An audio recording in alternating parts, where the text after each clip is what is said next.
જય ભીમ, નમો બુદ્ધાય। આજ તારીખ 29/5/2026 લાલ બંગલે સમસ્ત દલિત અનુસૂચિત સમાજ ભેગો થઈ જે આપણા સામાજિક કાર્યકર દેવરાજભાઈ ગોહિલને દારૂના કેસમાં જે ફિટ કરી દેવામાં આવ્યા છે એને અનુસંધાનને લઈને આપણે સમસ્ત અનુસૂચિત સમાજ જામનગર કલેક્ટર ઓફિસે આવેદનપત્ર દેવા લાલ બંગલે બાબા સાહેબની પ્રતિમા પાસે સમસ્ત અનુસૂચિત સમાજ ભેગા થયા છે।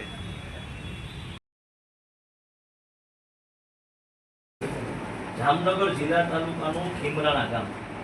26/5/2026 ત્યાં ખીમરાણા ગામેથી દારૂ ભરેલી ઇનોવા ગાડી અહીંયા અકસ્માત એટલે ત્યાંનો દારૂનો ડ્રાઈવર અને જે બુટલેગર એ ફરાર થઈ અકસ્માત થયો એટલે સ્વાભાવિક રીતે ગામનો આખું ગામ અહીંયા ભેગું થયું ગામનું એટલે એની અંદર કોઈ જોયું કે ભાઈ આ તો આખી દારૂ ભરેલી એટલે ત્યાં સ્થાનિક લેવલે યુવાન દેવરાજ ગોહિલ એને ખાલી ફક્ત એક વિડીયો કે ભાઈ અવારનવાર અહીંથી આ દારૂ ભરેલી ગાડીઓ નીકળે છે, અકસ્માત કરે છે, ભયનું વાતાવરણ કરે છે એટલે એને ફક્ત ખાલી એક આ દારૂનો પર્દાફાશ સાંભળો કે ભાઈ આ જોતો આખી દારૂની ભરેલી ગાડી છે, અકસ્માત કરે છે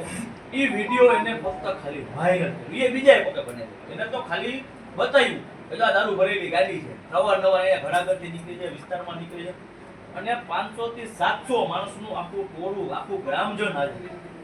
હવે ખાલી અમારો ગુનો એટલો કે લોકશાહી દેશની અંદર અમે ખાલી કોકે વિડીયો વાયરલ કર્યો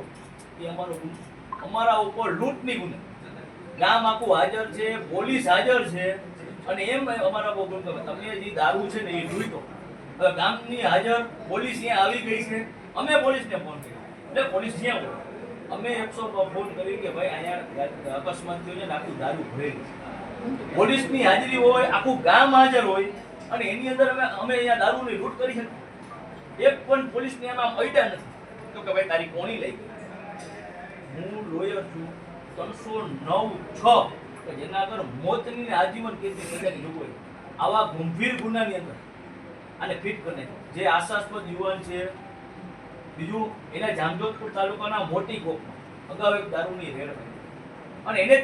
ખોટી ફરિયાદની તટસ્થ તપાસ તો કરો। આ લોકશાહીમાં કોઈને હક નહીં, કોઈને હક અધિકાર નહીં કોઈને બોલવાનું। કાલ આજે ખાલી એક અમારા ચેતન ભાભી રહ્યા માણસો બેઠા હતા ઇન્કેસી માણસોમાં લઈ લીધા હતી માણસો તો એ માણસોની જિંદગી તો બગડી જાય। 120 ની સ્પીડે ગાડી હાલતી હતી, અમારા ગામજનોને કોઈ ખબર નથી। ઓચિંતાનો દેવરાજભાઈને લઈ લીધો અને દેવરાજભાઈને એટલો ગુનો કે ખાતામાં જાણ કરી અને કીધું કે ભાઈ આ અવારનવાર બને આવું ન બનવું એમ અમારા ગામે અને અમારું ગામ એવું ચોખ્ખું। અને પાછું બીજું 11 વાગે આપણે ગામે જવા દીધી ગાડી આજે આખું બેન ગામ હોય અને દારૂની લૂંટ થઈ જાય પેલા મને અને બીજું ત્યાં આખું 11 વાગે એને સવારે ઉપાડે બીજે દિવસે 3 વાગે એના પાસે વિડીયો બનાવે તો તને ના કરજો બીજા ગુનામાં ફિટ કરી દેશું, તારા ભાઈને ફિટ કરી દેશું, ખોટી કલમ લગાડશું અને આઈજી આગળ લઈ જશું, તને મારકૂટ કરશું। 3 વાગે એના આગળ માફીનો વિડીયો બનાવે, તમે વિચાર તો કરો એના આગળ માફીનો વિડીયો બનાવે જેમ લખ કે મારી આ ભૂલ થઈ ગઈ હવે કોઈ દી નહીં કરું। વિચાર તો કરો, માફી મંગાવી, ડરાવી, ધમકાવી અને પાછો ગુનોય દાખલ કર્યો। આ કેવી લોકશાહી છે? અમારે અવાજેનો આ દેશની અંદર બોલવું આ તો આખું બંધારણ અને લોકશાહી ખતમ કરવાની વાત છે। અમે તમને રિક્વેસ્ટ કરવા ધમકી દે દીધી કે વિડીયો માફીનો બનાવવાનો કરી દઈએ, અમે રિક્વેસ્ટ કરવા તમારે આ દલિતોને બરોબર છે।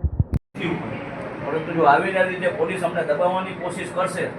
તો અમે દબાવેલા નથી, અમે હજી આનાથી પણ બીજું આંદોલન કરીશું। પછી પોલીસને જે કરવું હોય, તંત્રને જે કરવું હોય અને સરકારને જે કરવું હોય અમે હવે લડવા માટે તૈયાર થઈ ગયા છીએ। હવે અમારી છે ને અમે કાયદા મુજબ જ જઈએ છીએ, એટલે કાયદા મુજબ આમાં અમે કાયદા મુજબ જઈ એક ખાલી ઓલાએ ખાલી એટલું લખ્યું ઓલા નકર ઉપાડી ગયા, તપાસ તો કરો, દિનેશ રાઠોડને મારી નથી નહીં કોણ સિક્કાથી ઉપાડી ગયા એટલે આઈ જગ્યા મારવા લઈ ગયા, આ સિક્કાથી ઉપાડી ગયા એટલે અમારે કોઈ પોસ્ટ વાયરલ ન કરી કે હવારે આવેદન દેવું છે। આ દેશમાં લોકશાહી જો કઈ છે તમે લોકશાહીમાં લોકો વડે ચાલતી સરકાર હોય તો અમે અહીંયા રજૂઆત તો કરી હતી સરકારને કે તંત્રને તરત ખાલી ઓલાને ઉપાડી લીધા। ચેતન ભામીને અટાણે જો બાકી રાખ્યો, ચેતન ભામીને અટાણે ઉપર આ જો અને દિનેશ રાઠોડ છે એને ઉપાડી લીધો, હવે એને આઈજી કે લઈ ગયા મારવા એટલે શું કોઈ આ અમારો ગુનો શું એટલે અમે એમ કહીએ છીએ કે જો આવનારા દિવસોમાં આવું ને આવું જો તંત્રનું અને પોલીસનું વર્તન થયું ને તો અમે આના હજી ઉગ્ર આંદોલન કરશું અને એના ઘેરા ભળ્યા કરશે પછી જેને જે કરવું હોય. કારણ કે હવે અમે એવું નથી કે દબાઈ જાય, અમે લોકશાહીને માની છે, બંધારણને માની છે, વાત સાચી છે, કાયદાને માન આપી છે, પણ અમને ખોટી રીતે હેરાન કરીને ખોટા લૂંટના ને ફરજ રૂકાવટના આવી ગંભીર કલમ લગાડી અને અમને દબાવવાની કોશિશ કરે ખોટું ઈ તો અને જેને લૂંટ કરવી હોય ત્યાં વિડીયો ઉતારવાનો નથી, એમને એમ લૂંટ થઈ ગઈ, વિડીયો ઉતારી અને 700 મારા ગામ અને સમસ્ત ગામ એવું નથી, ગામના બધા જ નથી ના માણસો. હું ગોહિલ હર્ષદ, ગામ ભીમરાણા, અને આખા સમયમાં ઇનોવા ગાડી ભીમરાણા ગામના માં ભટકાયેલી હતી અને ગામજનો ભેગા થઈ ગયા અને પ્લેગર હતો એ તો ભાગી જ ગયા ત્યાંથી. અને મારા ભાઈને વિડીયો બનાવ્યા અને આવી રીતના સોશિયલ મીડિયામાં ને એવી રીતના બધું આવ્યું અને યાર પોલીસવાળા પણ હાજર હતા. તો બી આવું કર્યું ને ફોટો પ્રેસ કર્યો છે કે ભાઈ આવી લૂંટ કરવાની કોશિશ કરીને આવું ને કે એમને પર હાથ ચાલાકી કરીને એવું કાંઈ ત્યાં થયું જ નથી. ત્યાં 700 થી 800 પબ્લિક હતી, ગામજનો હતા, છતાં બી આ આવું થાય છે તો અમારે શું કરવાનું? આવું અહીંયા આવ્યા છે અમે કલેક્ટરને આવી દીધું ને ન્યાય જોયે